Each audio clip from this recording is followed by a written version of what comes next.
What's up, everybody? Welcome to DFS by the Numbers. These are my DFS PGA picks for the Memorial Tournament.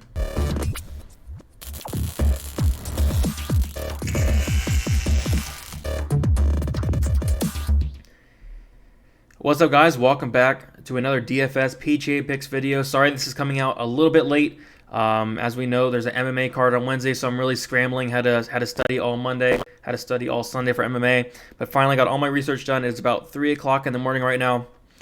So hopefully getting that out there early in the morning on Tuesday for you guys. But yeah, coming off of a decent week, it could have been a lot better. I mean, I had a lot of Morikawa. I had about 25% Morikawa. I think he was like 15% owned, so overweight in the field on him. Had him in cash. Did not have him in single, unfortunately. Had a lot of Hovland. He did great. Had a lot of Woodland. Woodland finally came along. It did great. Had Woodland in cash. Had Hovland in cash as well. So cash hit pretty good. 2 missed cuts in that cash lineup, though. Damon, which I was not expecting, and then Stewart, another guy I was not expecting. But even with 2 guys missing the cut, finished very, very well in cash. So can't complain there. Cash has been hot. Hopefully we keep that rolling, especially this week in a tournament I really like. I like the field. This field is absolutely stacked. You don't necessarily have to go up to that 10K range. Like, you can build a lineup with some of these 7K guys and 8K guys and 9K guys. Like, this tournament is stacked. It's going to be a lot of fun. Hopefully we win some money. Before we get into the picks here, if you guys can leave a like. Also subscribe if you haven't yet. Would really appreciate that. And with that said, let's get into the course info here. So we're playing at the same course we just played at. Merrifield Golf Club. It's a par 72, 7,456 yards. You got 4 par 3s, 10 par 4s, 4 par 5s, and top 65 makes the cut. Some key stats we're going to be looking at is stroke skin off the tee, par 4 average, stroke skin on approach, birdie or better percentage, bogey avoidance, current form since the return from the layoff, and also course history. All right, so we are going to start with our 10K range here. Like I said, you don't really need to go in this range this week. Like, the field is so stacked from top to bottom. But if you want to, like, there's some good options up here. You got Rory up there. Rory has not been doing the best, so didn't really add him there, but I probably will play some Rory. Rory's always live to win a tournament, but like I said, you don't really need to go up in this range. But Bryson, he's 11,100. He's been amazing. He's been doing amazing since the return from PGA. He won here before in 2018. Average finish of 4.4 in his last 5 tournaments. Like, he's been crazy good. So I don't mind him. Second in par 4 average, 6th in par 5 average, 4th in birdie or better percentage. If you want to go up in this range, he's a fantastic play, but I really don't think you have to this week. Justin Thomas, 10,900. He's really a hit or miss player, but when he's on, he's on. We saw that his last tournament where he did finish second. He has the ability to win any tournament, any week, and overall one of the best stat fits for this tournament as well. So if I had to go up here, probably some Justin Thomas, probably some Bryson, maybe some Rory, but other than that, I probably won't go in this range too much. All right, now we got the 9K range, which is pretty stacked here. We will start with Patrick Cantlay. He's 9,800, finishes of 7, 1, and 10 here in his last 3 tournaments. Has been playing very good with an average finish of 10 in his last 5 tournaments. 3rd in stroke skin on approach, 3rd in par 4 average, 1st in birdie or better percentage. And he did finish 11th his first tournament back and has been, rolling ever since then. So I do like Cantlay quite a bit. He's one of my favorite plays on the whole slate. I like 9,800. That's a pretty good price for him. Next, Viktor Hovland, someone to keep playing and someone who keeps doing very, very good. 9,500, had him in cash last week, had him in single. He just keeps on playing well. Average finish of 14 in his last 5 tournaments. The course fits him very, very well, and there's a lot of upside if he can keep this momentum going. 4th in stroke skin off the tee, 5th in stroke skin on approach. Very good stat fit. I like Viktor Hovland quite a bit. Just going to keep rolling with him. John Rahm, 9,300. He is way too cheap here at 9,300. He should be priced up in the 10K range, honestly.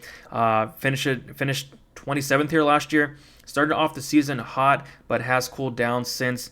Finished 27th, 37th, 33rd, and 80th since the return of PGA. So I can understand why they did price him down, but a guy like John Rahm, he has the ability to do very, very well. Obviously a very talented golfer.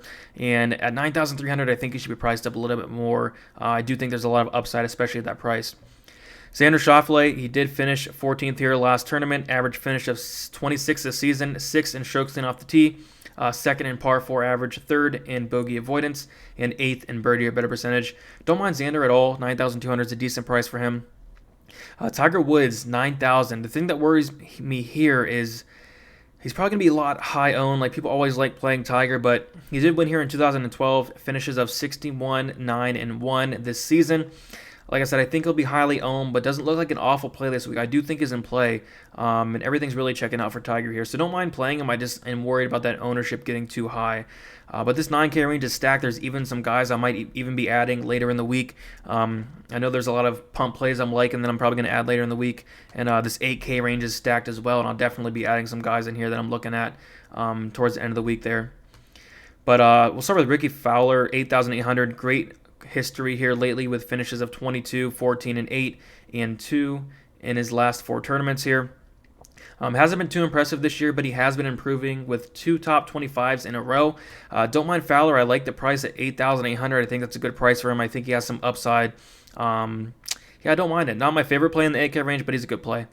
Daniel Berger, 8,700. He has been amazing this year. Average finish of 4.4 in his last 5 tournaments. I think that's the same as Bryson there. So a solid price for how well he has been playing. And he fits his course extremely well. So I don't mind Berger at all. 8,700. I like him in cash. I like him at GPPs. Probably one of my favorite plays in this 8K range. Gary Woodland, 8,600. He finished 5th here his last tournament. Finally got it together, finishing 5th last tournament, 7th in strokes in on approach, 12th in par 4 average, 4th in bogey avoidance, and 7th in birdie or better percentage. Woodland, all his stats are here. It's just, can he get it together and can he play well? He did prove he could do that his last tournament. I'll be going back to him. I like him in cash again, and I like him in GPP as well. Abraham Answer, 8,500. He's having a great season. Average finish of 9 since he's returned from the layoff, the PGA layoff there, with his best finish being 2nd. I love this mid-range price of 8,500 for Answer. Honestly, I like him in cash. I like him in GPPs. Lots of upside. He's been playing so well, and hopefully he comes back. I know he took a week or 2 off there, but hopefully he comes back and plays well this tournament. Matt Kuchar, he is 8,000. Finished 8 out of 9 cuts here with 4 top 10s and 9 tournaments. Has been solid with an average finish of 34.4 in his last 5 tournaments. I think it's a solid mid-range play. I think it's a good cash play, 8,000 for Kuchar. Decent course history. Has been playing decent. The upside really hasn't been here this year, but I think is a safe play. Patrick Reed, 8,400. The price is very intriguing here for Reed. He has made 5 out of 5 cuts here. I think there's lots of upside for this price of 8,400. He looked decent last tournament with a finish of 39th. Could have been better, but I do think this is way too cheap for Patrick Reed. Debating on putting him in cash, like him in GPP otherwise. But yeah, I think it's a good play at that price. The 7K range here, we got Joaquim Nieman. He is 7,900. Average finish of 21.3 here in his last 3 tournaments. Average finish of 40 in his last 5 tournaments. Has made 11 out of 16 cuts this year, and he is 4 for 4 on made cuts since the return of PGA. I think is a fine play at 7,900. Doc Redman, 7,600. He's been very solid since the return of PGA with finishes of 21, 11, 21, and 58. He has a lot of upside for a solid price here. Solid stats all around for his price, and I do think there's a lot of upside with Doc Redman here at 7,600. Ian Poulter, 7,600. He's been playing great this year. Average finish of 25. Also finished 5th here his last tournament. Solid play at a solid price of 7,600 if he can keep up this great form. Kevin Streelman, 7,600. Finished 7th and 2nd in his last 2 tournaments. Also has great course history as well with an average finish of 15 in his last 5 tournaments played here. He's a decent stat fit overall as well. Everything's checking out for Kevin Streelman here. 7,600 is not bad at all. Adam Hadwin, 7,400. This price does not make sense to me at all. He's been extremely solid since returning from the break with finishes of 35, 31, 43, and 4. And he has made 11 out of 12 cuts this season. He's a fantastic cash play. Had him in cash last week. He didn't do too good. He finished 35th. He was up there in that top 10 for some part of the tournament. I thought he'd do a little bit better, but you really can't complain. And at 7,400, I love him in cash. I'll tell you guys right now, I'm going to have Adam Hadwin in cash for sure. Like, this price does not make sense. Joel Damon, 7,100. I mean, he's been elite this season besides an awful performance last week. First missed cut since January. He's obviously going to be very low owned here. And I think it's worth a shot at 7,100. I mean, that maybe it was kind of a fluke what happened last week. He was playing absolutely awful. I don't expect him to play anywhere near that bad this week, and the low ownership's intriguing. I mean, this is somebody who has been very, very good this year, so maybe it was just kind of a fluke. Going to go back to him. Not going to play a crazy amount of him, but I think it's worth a shot. That 7K range is pretty good, by the way. There's probably some plays I'm going to be adding throughout the week on Patreon as well. So this punt range, like I said, I'm going to add some plays. There's some good value plays in this punt range, but these are the two that really stuck out to me. Nick Taylor, he finished 48th here last tournament, average finish of 44 in his last 5 tournaments, has made 9 out of 13 cuts this season, and he's a solid low price option here at 6,900. I think he was up there in that like second place last tournament for a second, and I was really surprised. I had a little bit of him, so that was pretty cool. But yeah, ended up having like a poor. It was either a poor third or fourth round there, but yeah, Taylor's a good play, 6,900, and then Mark Hubbard, 6,700. Someone who had an awful tournament last time out, but before that he was playing great golf.